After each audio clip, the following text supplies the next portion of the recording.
आए मुफ्ती साहब लपे हाजिर हो।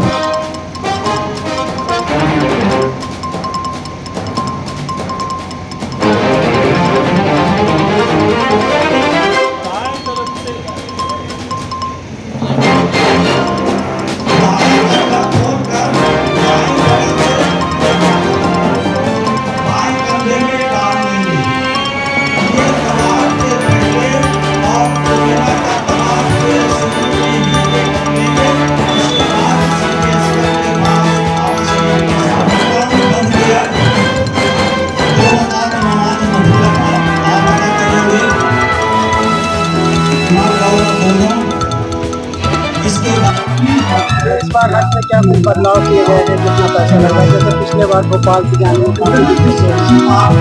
इस साल रीवा से जाने वाले सारे हुज्जाज लगभग मुंबई से जा रहे हैं, जहां से इस बार पिछले साल के लगभग बराबर ही किराया है। पिछले साल भोपाल से ज़्यादा होने के कारण इस बार सब लोगों ने रीवा ही चूज किया था, मुंबई ही चूज किया था और लगभग सारे लोगों की रवानगी मुंबई से है। हज का ये आज यहाँ पर ट्रेनिंग का प्रोग्राम चल रहा है, जिसमें हम लोगों की सभी की, खासतौर पे हाजी कलीम साहब की ये कोशिश रहती है कि वो यहाँ से सब कुछ बिल्कुल मुकम्मल तरीके से सीख करके जाएं, जिससे उनका हज मकबूल और कबूल हो। हज कमेटी द्वारा हर साल लगातार कुछ ना कुछ हाजियों की सहूलियत के लिए अपडेट्स करते रहते हैं, हर साल की परेशानियों को देख करके और उसमें क्या सुधार किया जा सकता है करते हैं। जैसे इस साल उनने एक हज सुविधा ऐप लॉन्च किया है, जिसमें आप जो साथियों के बिछड़ने का और एक दिक्कत आती कि आपके नजदीक बस स्टैंड कौन सा है, आपका होटल कहाँ पर है, आपके ग्रुप में कहाँ लोग हैं, वो इस समय कहाँ पर है, अब वो सारी चीजें एक हज ऐप से अगर आप अच्छे से सीख करके जाते हैं, चलाते हैं, तो ये सारी चीजें उसमें आपको ये परेशानियां दूर हो जाएंगी। हज सुविधा ऐप में लोकेशन की बहुत बड़ी सहूलियत है। आपका अगर बैग गुम जाता है, वो कहाँ पर है, किसको मिला है, कैसे मिला है, आप तक कैसे पहुंचेगा, इसी प्रकार से जितनी थोड़ी दुश्वारात आते थे उन सबको दूर करने की कोशिश की गई है। ट्रेनिंग दी जा रही है, वहाँ किस तरह की क्या परेशानियाँ आती हैं, किस तरह की दिक्कतें आती हैं? बिस्मिल्लाहिर्रहमानिर्रहीम। जैसा कि आपको मालूम है कि इस्लाम के जो अहम रुकन हैं, नमाज भी है, रोज़ा भी है, ज़कात भी है, और उसी रुकन में से एक अहम रुकन जो है वो हज भी है। हज इस्लाम की एक ऐसी इबादत है जिसमें इंसान की दौलत भी खर्च होती है और इंसान की क़ुव्वत भी खर्च होती है। यानी आपको अपने जिस्म से भी आपको वो अरकान अदा करने हैं, नमाजें पढ़नी हैं, तवाफ़ करने हैं, खाने काबा के बहुत सारे जो दीगर अरकान है वो अदा करने हैं, साथ ही साथ आपकी दौलत भी खर्च होती है।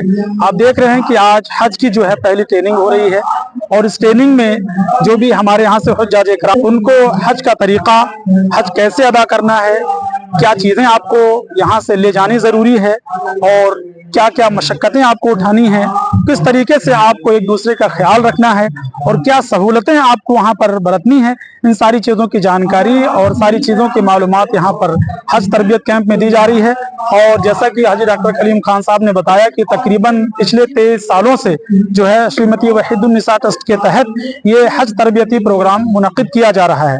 और ये बहुत ही अहम और ख़ास बात है कि जो लोग हज के लिए जाते हैं वो नए होते हैं, उन्हें मालूम नहीं है कि वहाँ के हालात कैसे हैं, वहाँ पे इंतज़ामात कैसे होंगे, क्या करना है क्या नहीं करना है, एहराम की हालत में हमें क्या चीज़ों का, किन चीज़ों का ख्याल रखना है, क्या चीज़ें नहीं करनी है, खुशबू इस्तेमाल नहीं करनी है, या किसी से कोई हम बदकलामी नहीं करनी है, बुरी बातें नहीं करनी है। इन सारी चीज़ों की जानकारी हर साल जो है ये तरबियती कैंप में दी जाती हैं। इस साल भी जो है हज कमेटी की तरफ से जो ट्रेनर हैं वो उनकी तरफ से भी दी जा रही हैं, और हम सब लोग यहाँ पर जो है हुज्जाज इकराम के लिए जो है उनके लिए आसानियाँ कैसे होंगी और किस तरीके से उनको जाना है, क्या तैयारियां करनी है, क्या होना चाहिए, वो सारी चीज़ें बताते हैं।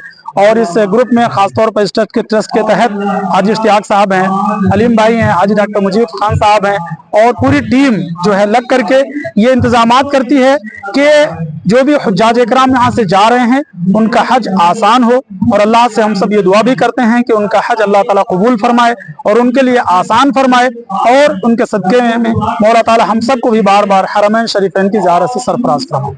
किसके द्वारा दी जा रही है, इस बार कितने लोग जा रहे हैं, क्या कुछ नियम और बदलाव किया है? देखिए, ये हज का प्रोग्राम पिछले 23 साल से श्रीमती वहीदुन्निसा मेमोरियल ट्रस्ट के द्वारा किया जा रहा है, जहां पर हज में जाने वाले लोगों को हज के दौरान किए जाने अरकानों की जानकारी दी जाती है, जिससे अरकान अगर सही नहीं होंगे तो उनका हज नहीं होगा। इसका ख्याल रखते हुए इस प्रकार का आयोजन पिछले 23 सालों से लगातार कर रहा है। इस बार रीवा जिले से 36 हज यात्री जो है वो के नाम से हज कमेटी से जा रहे हैं, और 8 जो है वो प्राइवेट ट्रेवल से जा रहे हैं, और 12 लोगों का अभी वेटिंग लिस्ट पे नाम है। हो सकता है उसमें से 2-4 और कवर हो जाए। तो अभी फिलहाल 44 लोग हज में जा रहे हैं, और आज ये पहली ट्रेनिंग है। दूसरी ट्रेनिंग जो है सूफी मस्जिद में 19 तारीख को सुबह 10 बजे से होगी। सभी लोगों से गुजारिश है कि दूसरी ट्रेनिंग में भी हाजिर होने की कोशिश करें, क्योंकि हाजियों को एक यही जानकारी दी जाती है, अगर आप अरकान को सीख कर नहीं जाएंगे तो आपको दिक्कत होगी, आपका हज का कबूलियत भी पक्का नहीं होगा। इसलिए हमारे ये काम करते हैं और सबसे गुजारिश करते हैं कि अरकान सीख के जाएं, जरूर जाएं। इंशाल्लाह आप सबका सफर हज का आसान हो और अल्लाह ताला आपके हज को कबूल फरमाए।